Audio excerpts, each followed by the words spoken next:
Starbucks has blessed me not once, but twice. Today they were running BOGOs on their drinks. Plus, they made my drink wrong. They made it a cold one when I ordered a hot, so I got a bonus free drink.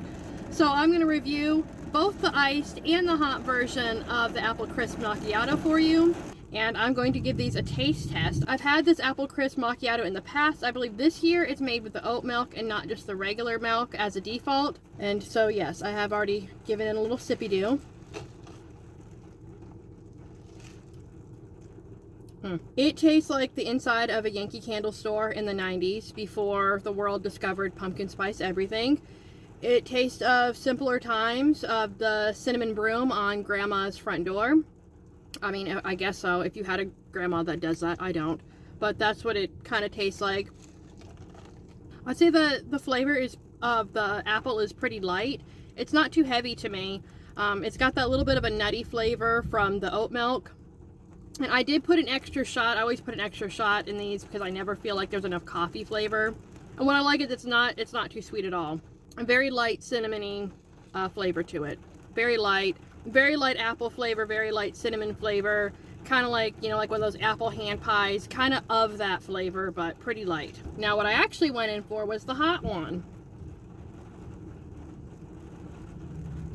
Oh, wow. That one is a lot stronger. I don't know if it just has more of the apple flavor in it or if just my cold one isn't mixed as well and the flavorings all at the bottom. But this one does taste like an apple crisp. It really does taste like a hot apple crisp. Like you know, made it hot at home, served it up on a plate, threw some little bit of vanilla ice cream on it. That's what it tastes like, warmed up in a cup. Yeah, of course with that little bit of candle flavor. Just a smidgen of Yankee Candle in there. A little bit of Bath & Body Works body spray. Yeah, I think these are both a good option, especially if you don't like the PSL. Like the PSL is way too aggressive on the spicing to me.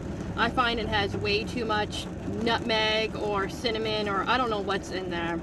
But yeah, these are lighter on the spices and not as aggressive. Okay, bonus for you. I was not going to try this pumpkin spice latte because typically I do not like these, but my husband loves them. So I got home. I decided, well, I'm going to taste it just for poops and giggles to see if maybe I happen to like it this year. And let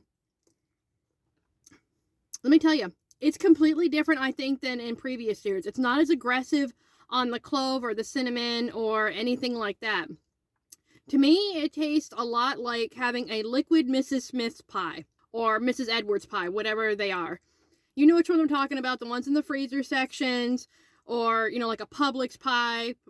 I mean, I guess you could say it tastes like a pumpkin pie. Well, I don't make pumpkin pie, so it just tastes to me like I'm thinking of a Mrs. Edwards pie. It definitely has more of like the pumpkin puree in it. It's not just the spices, I feel like. So, you know what? Could I be a pumpkin spice girly now? I don't know. Maybe I am. I've never been before, but this one is really good. Like the clove is pretty subtle. I mean, I think they did a good job by putting that like pumpkin puree in there. I mean, I really like that. Now, let me know if you've tried these before and what you think.